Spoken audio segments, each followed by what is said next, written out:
benvinguts al podcast En Cultura't, el primer podcast de l'Orfeó Lleidatà on conversem amb professionals del món de la música del nostre territori. Avui amb nosaltres tenim una convidada molt especial, Laia Cubells, benvinguda. Merci. Tu ets mànager d'artistes i directora de Lab Music. Bé, i abans de parlar sobre en què consisteix la teva feina, una mica els reptes amb els que et trobes dia a dia, ahir van ser justament els Premis ARC, els Premis de l'Associació de Representants de Catalunya, i es van celebrar aquí a la Llotja de Lleida i tu vas venir, vas assistir-hi. Una mica, què et van semblar? Bé, la veritat és que fins ara era només una gala i anàvem a la recollida de premis de les gires o millors festivals, etc., però s'ha complementat a Lleida per descentralitzar la part del sector amb unes jornades professionals al matí, que ens costava molt arribar a professionals de Lleida i això ens ha permès poder conèixer-los de primera mà. Per tu, quines qualitats hauria de tenir un bon mànager d'artistes?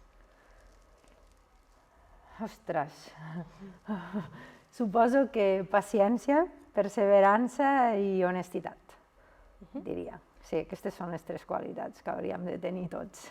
De cara als artistes, que són com els clients, podríem dir? Sí. De fet, sí, són clients, però amb ells fem equip també. Llavors els ajudem, en certa manera, a créixer, a projectar les seves carreres i sobretot els seus somnis i il·lusions. Una mica és com un tàndem, no? És un tàndem, sí. Fem equip amb ells. I durant la teva trajectòria com a mànager, amb quines dificultats o reptes t'has anat trobant? Així en general, alguna de concreta o alguna que et trobis cada setmana i n'estiguis farta, que t'agradaria explicar-nos?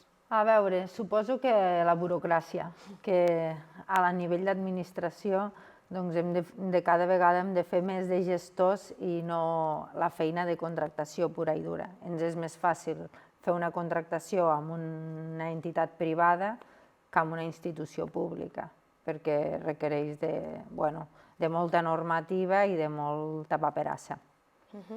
I, per exemple,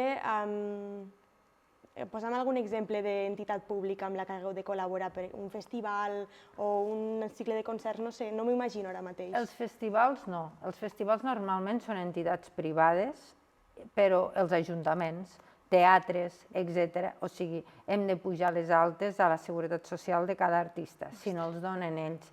Llavors, hem d'entrar un pressupost que s'aprova, un contracte que l'aproven, hem d'esperar resposta, vull dir que els tràmits... I llavors entra la factura electrònicament i, si no, hem de fer programa.cat, que és una eina de la Generalitat que subvenciona els ajuntaments, però que nosaltres hem de facturar per partida doble, una part a la Generalitat i una part a l'Ajuntament.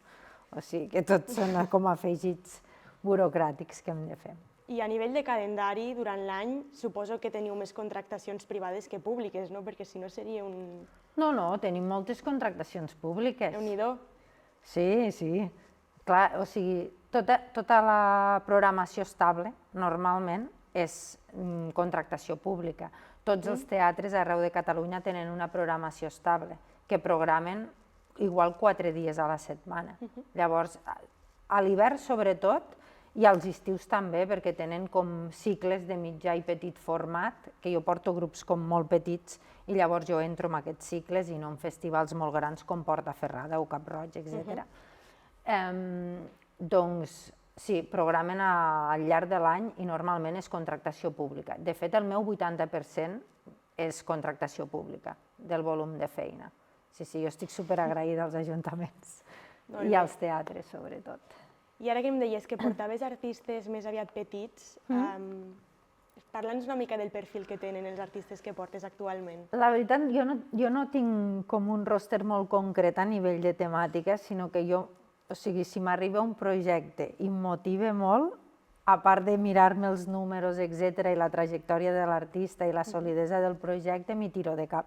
Llavors jo porto artistes com Carola Ortiz, que és un circuit molt folk, encara que hagi barrejat tocs electrònics, perquè ha canviat una mica i vam estrenar a la Fira Mediterrània. Però d'altra banda porto la Niña Paracaídas, que és d'aquí Lleida, que fa punk-pop, o sigui que res a veure amb la Carola, la Clara Gispert, que fa més jazz i és cançó d'autor, l'Alison Darwin, Pájaro Sunrise, El Manger, que també és d'aquí Lleida, Xènia i 9711 que fan hip-hop. O sigui que jo porto un ròster una mica... Una mica de tot, no? Una mica de Variat. tot, sí. Un ròster que seria com el catàleg de... El catàleg, sí. Sí, la carta de presentació. Molt bé. No sé si això és un secret ja professional teu, però parla'ns una mica de quines estratègies treballes per a maximitzar l'èxit d'aquests artistes. La veritat és que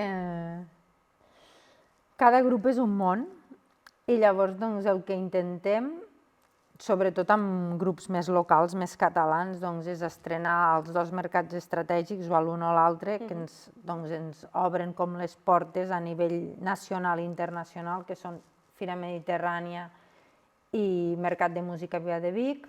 També hi ha la Fira de Vila-seca ara, que els grups emergents, doncs, per tenir sortida dintre del mercat català, ajuntaments, etc., és una bona carta de presentació i llavors assistim a fires com Monkey Week o Vime, però que sí que són projectes més consolidats i d'un target molt concret, que és més indie, més pop, és això. És a dir, que els mous per Catalunya, no? I també per Espanya. Sí.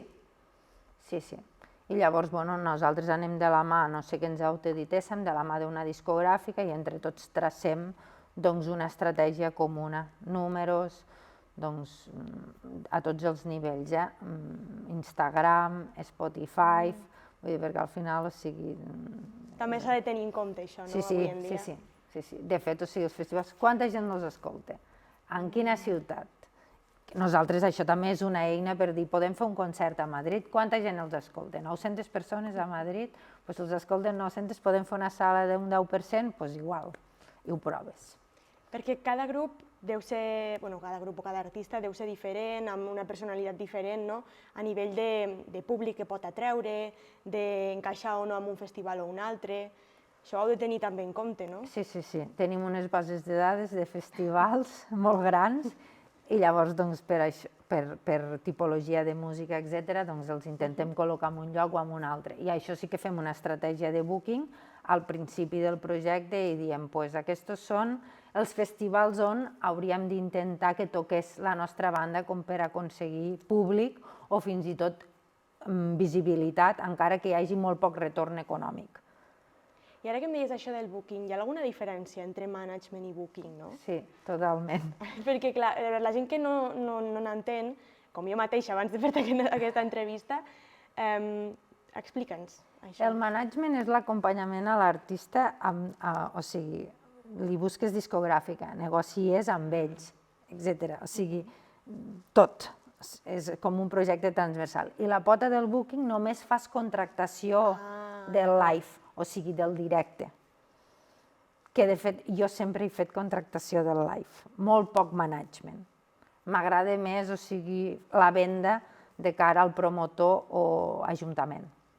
És a dir, la venda del concert, de l'experiència, més que... Sí, que tot l'acompanyament de totes les potes anar-ho juntant, encara que quan són artistes molt petits i projectes que comencen, doncs has de donar un cop de mà arreu.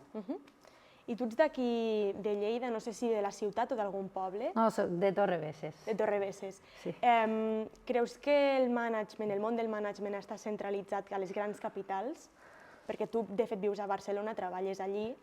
Sí, la veritat és que jo estava aquí a Lleida treballant al Consell Comarcal del Segrià fa 1000 anys i llavors quan va sortir una plaça d'ISMEDI de contractació i va ser quan vaig fer el canvi. La veritat, aquí la figura del mànager aquí a Lleida jo crec que és inexistent, no existeix. També venim d'una cultura aquí a Lleida que quan els ajuntaments volen contractar passaven per un representant de zona i llavors ells ens contacten a nosaltres i ells parlen directament amb l'Ajuntament. I això és com una tradició aquí a Lleida. No sé si acabarà canviant, però de fet, o sigui, tots els mànagers de fora tenim col·laboradors a la província de Lleida que ens col·loquen o ens venen els nostres projectes o productes. Per tant, gràcies a com està el món de connectat entre si, potser per una banda d'aquí de Lleida no és necessari desplaçar-se completament fins a una gran capital per a tenir èxit i ofertes, perquè ja el seu mànager ja hi és allí, potser, i ja li pot col·locar, o com queda això? A veure, estaria guai que aquí a Lleida hi hagués la figura del mànager i hi hagués, doncs, perquè al final, si no, sempre acabes fent reunions per Zoom o t'has de desplaçar. O jo, per exemple, podria viure a Lleida i no em caldria viure a Barcelona, però o sigui, a mi el mercat em va desplaçar fora de Lleida, perquè no hi era la figura i aquí no hi havia empreses com per desenvolupar això. Jo vaig començar treballant a Dismedia, en una discogràfica. O sigui, jo vaig començar a treballar amb Manel, els Amics de les Arts, el primer disc de Charango, Trau, que havia guanyat el Sona Nou en aquell moment, els Flipats, que ara tenen un grup que es diu Dan Peralbo i el Comboi, que ara deuen tindre 26 anys i jo els portava quan en tenien 16, vull dir que la trajectòria és llarga. Doncs sí, moltes gràcies, Laia Cubells, mànager d'artistes i directora de Lab Music, per ser avui amb nosaltres i per explicar-nos totes aquestes coses sobre la teva professió. Mil gràcies per convidar-me. I vosaltres, els que ens escolteu o veieu des de casa, ja sabeu el que heu de fer, estar atents a l'Spotify i al YouTube de l'Orfeó, perquè ben aviat tornarem amb nous convidats i nous temes per parlar. Fins aviat!